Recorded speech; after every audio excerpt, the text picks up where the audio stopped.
Africa Centre is one of the intermediaries of the Supporting Black Canadian Communities Initiative, otherwise known as SBCCI. This is an initiative that's funded by the federal government, and it seeks to support grassroots organizations that are Black-led and that are Black-savvy.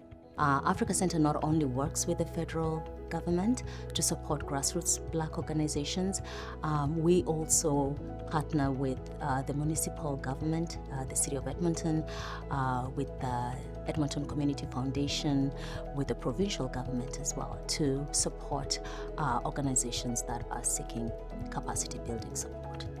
We are so grateful for the funding we got from SBCCI. It's supported us a lot. Now we have a website. We started since 2019. We did not have a website. We've been able to build a website. We have money coming in to support our events. So we are seeing a lot more people knowing about us. The Somali community received the SBCCI funding, which was intended for the capacity building of the organization, the governance aspect of the organization, and all these pieces came together really well. So I think in the long run with this funding, it's definitely impacted our organization, and it will continue to impact our organization, specifically in us knowing a lot more about the Black tech community. So we're reaching out to a lot of people that, we haven't necessarily heard of, that have been in this field for a very long time. And with this funding, we're able to kind of continue that outreach and making sure that we can continue to highlight people doing good work. Received funding from SBCCI to build our capacity in terms of community engagement, leadership training, need of assessment. So through the journey, this funding helps us to have a bright future. So one of the main programs that we have within the mental health program as a whole, which has expanded a lot of the last couple of years, is the counseling clinic. So this essentially is a clinic that offers free therapy to people within Alberta. And our emphasis is on African, Black, and Caribbean populations. And one staple of this is the fact that all of our therapists, through our partnership with the Alberta Black Therapist Network, are African, Black, or Caribbean therapists. We know that a lot of the barriers when it comes to support-seeking behaviors, specifically within our community, is cost, location, lack of information, and lack of culturally sensitive and or Black therapists. I think in a lot of spaces for Black men, you're not really allowed to feel the full spectrum of emotions. So I feel like therapy is a good place where once you get over the initial fear of going to a therapist, and once you get comfortable, you can really just say whatever you feel. I feel like a lot of people don't have that even within their friends and family. I had a lot of issues with my own Black identity at first, so that was a big part of my therapy journey, and it's kind of lessened, but it also just helped having, I've had 2 Black therapists so far, and it was really nice to just be able to talk to them, and they understand what I'm talking about. You don't have to explain what the Black experience is, they already know. And just somewhere for myself to know anytime I feel any time where I feel there's not space, I remember that the Africa Centre is here, and then that's really nice to think about. We originally started off with just the counseling clinic when it came to mental health programming, and now we've expanded to the point where we're doing workshops, we're doing trainings, we're doing seminars. It's not just the formal mental health supports that we're offering, but also the informal. We find that the community loves these trainings, specifically mental health trainings, because everybody wants to build their capacity, not just for themselves, but for their communities. They want to be able to have the skills to go out and help other people in the communities, maybe people who aren't comfortable with that formal one-on-one therapy just yet. But then this helps with reducing the stigma, this helps with bringing mental health awareness and prevention to the communities that otherwise wouldn't have it. So working with the early learning and childcare program has been a privilege for myself. I have a Bachelor of Education background, and working with children has been a blessing since I started working here. And one of the things that I would say is that you see change in the lives that you put in, the kids, you nurture their environments, they're young minds. So it's something that you see the change. Because our program, we follow the new curriculum framework, call it FLAT, Learn Through Play. So, and the purpose of that is not only focus of how the children play, it's focus of holistic based play. And we also talk about the well-being of the child, so we focus on the well-being of the child, we focus on the communication with literacy, focus of the social and development for the child. People always wonder if the daycare is just for African descent, that you have to be African to be part of them. No, our program accepts everyone. Everyone is welcome. Immigrants, newcomers, low income, average income. So seeing and then putting the inputs to support families from different backgrounds is something that is a blessing. The Enhancing Gender Equity is a program that is intended for Black women and girls and empowering their life and creating opportunities for them to be able to engage in our society in a more prosperous ways. And the goal is to hopefully find different opportunities and different projects where that idea and that concept comes to life through the work that we're doing.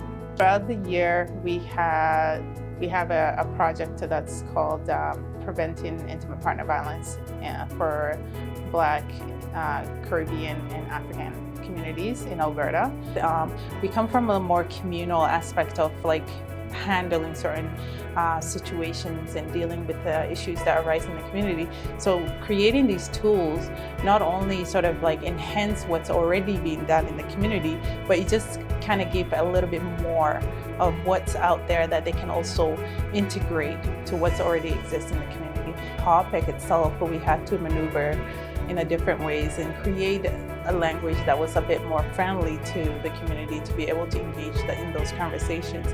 And I think having individuals in the podcast to be able to share their sort of understanding of intimate partner violence and what does that mean in their perspective allowed for the community to be able to hear different voices and kind of relate to that, from whether it was from a religious perspective or whether it was more academic. So a lot of the work that I've done has more to do. I was on the podcast. I was part of the Obig Kanor, participated in a couple of the community conversations when they talk with the Sudanese community, and a couple of different points. One, they're having a lot more open conversations about the issues that are causing the rise in divorces in the community. They're a lot more open conversations about what you're accepting in a relationship. What are the expectations between a husband and a wife, or a relationship, or even your children, and what is healthy and what isn't healthy. When I mentioned the rising divorce rate, one of the main reasons there's a divorce rate in the Sudanese community that you say it is there's a fight over the child benefits, a lot more to do with finances than anything else. And then so having the conversation, what is a proper partner? What is the child benefit? What does it do? What is his responsibility to the family? What is hers? How do we work together? We're in a foreign country. And so the village and everyone and the elders of these pieces are missing. And so having the conversations how do we build elders who are going to be responsive to the issues that are in the community, and they're going to respond in a culturally religious, traditional way that would actually be digestible to the community and accepted. Our program is focused on enhancing the well-being and increasing social connections among seniors of African descent. We emphasize the importance of senior in our communities of reference of African descent. For that reason, we hold them to be an important part of our community, and so we provide support activities for growing. Digital skills program was designed as a pilot project to test whether seniors wanted to learn new skills in the information age. So that program has been consolidated right now, and it's a very useful tool for them to learn new opportunities that were otherwise not available for them. So learning to be online, following up on all these applications that they apply for, making better use of technology to communicate better and to learn new skills like attending, registering for classes, and so many other things. I now know how to use a computer, and I can connect with my friends in the computer before I don't know. I don't even touch it.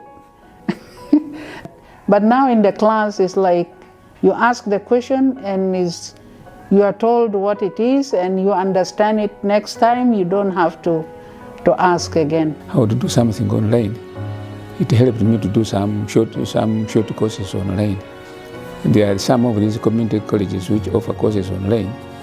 And at first I didn't know how to do it. But when I got this, I became wild. It's so amazing having the class of people here that are working here. And we feel very much at home coming around here. And we've learned a lot, I can assure you that. And it has really increased my knowledge of computer and use of computer in academics, in life, and even in social gathering. So during the summertime, we have this initiative called Explore Edmonton, and this initiative allowed us to break many cultural barriers and kind of look at reducing isolation among seniors, and it helped us take them out, bring them to places that were not available, that they haven't visited before. So museums, art galleries, botanical gardens, out-of-town centers, nature centers, the program has been very successful, and it has been attended by many seniors.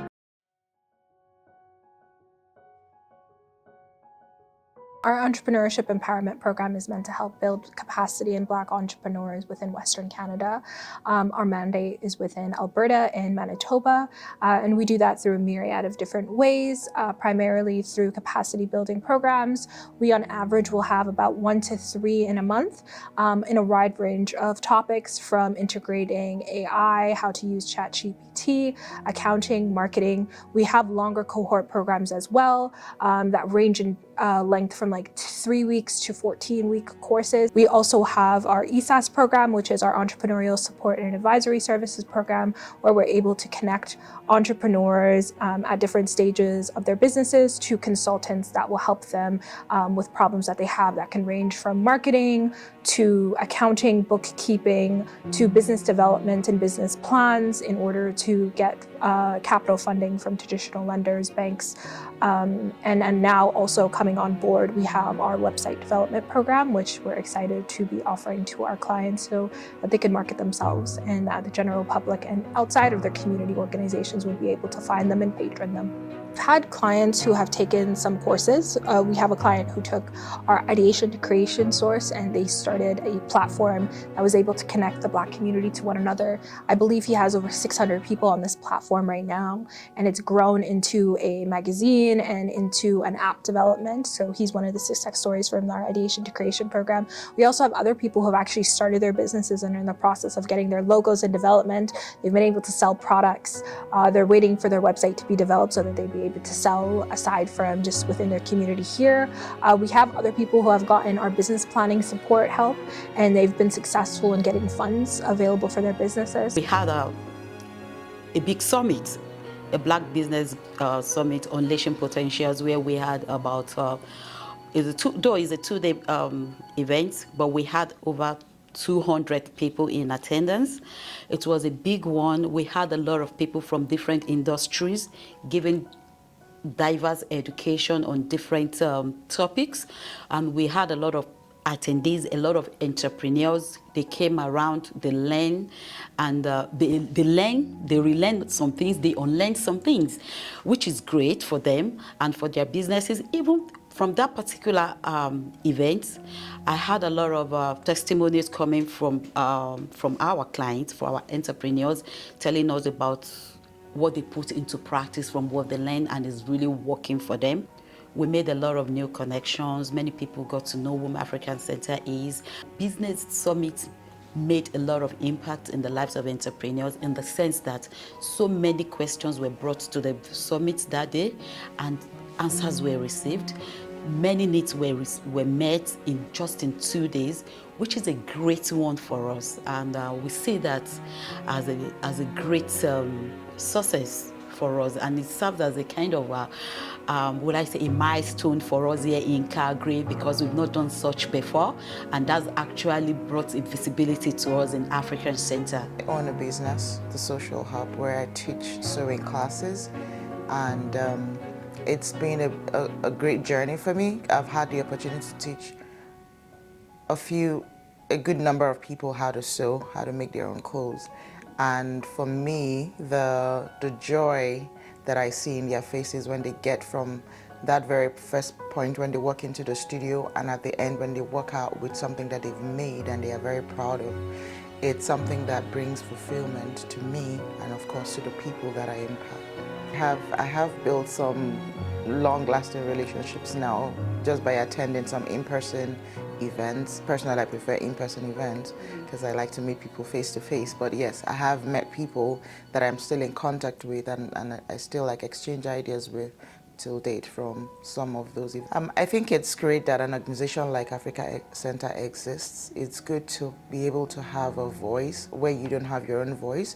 You have people who are able to speak up for you and back you up when you're trying to find your voice in a community like Calgary that is very diverse and mixed. Yeah, so it's great to have Africa Center to be in existence at this time, to be able to help small businesses like mine, so yeah. Knowledge about how entrepreneurship works in Canada. A lot of immigrants have the knowledge of how it works in their various countries, but coming to Canada, it's a different ballgame. So we find out that there are challenges in this area, and as African Center, what we do is that like every other month, we organize workshop, organize training session that speaks to that area of need, workshop on how to set up their business, workshop on how businesses are run in Canada, on branding, on marketing and all that. I've also attended a few workshops, and I think it's a laudable thing, especially for immigrants, those who see it.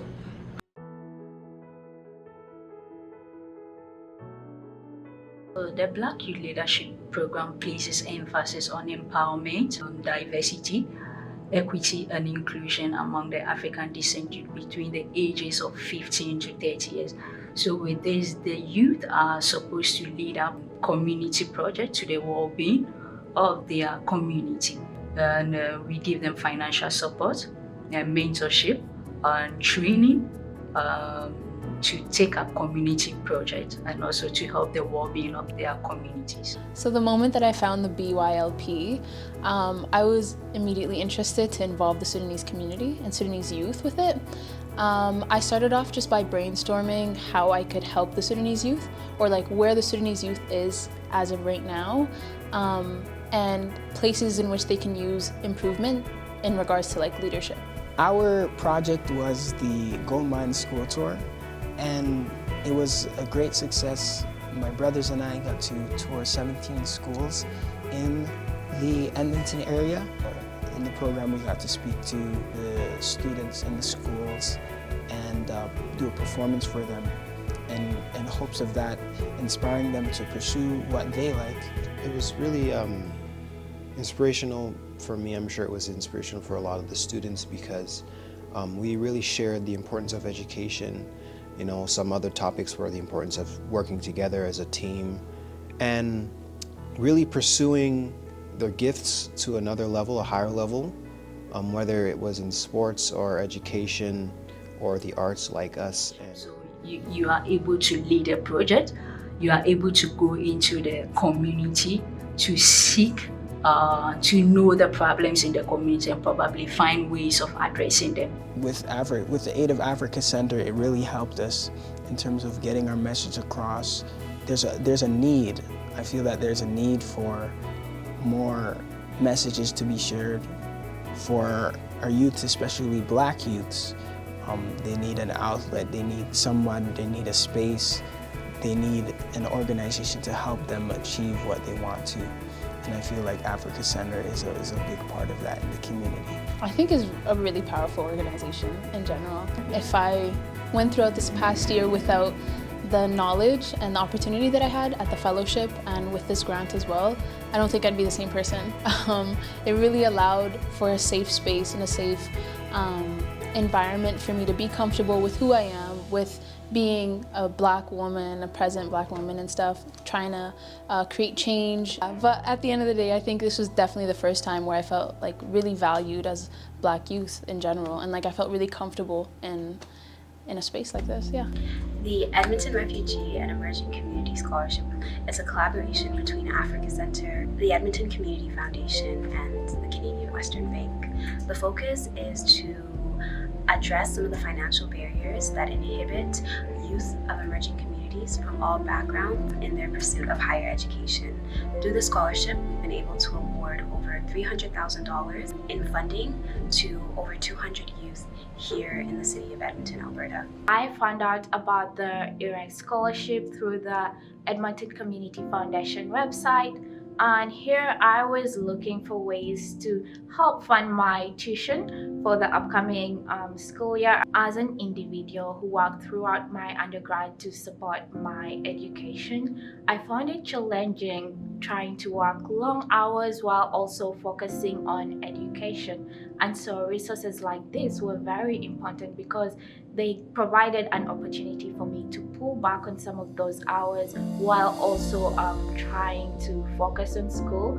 And so this was very beneficial as I now was able to dedicate more time to school without having to worry about making enough to support my education or, some of my educational needs. I was inspired to join UIMA because I started a student group at the University of Alberta. So I really wanted to learn more about leadership because I wasn't too sure what it meant to be a good leader.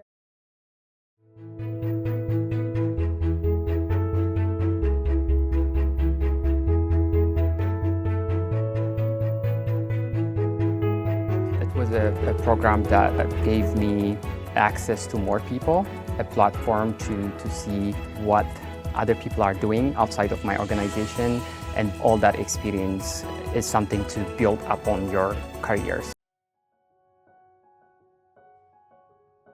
So the mentorship program has three components, three streams actually: the professional stream, the one-on-one mentorship, and the group mentorship.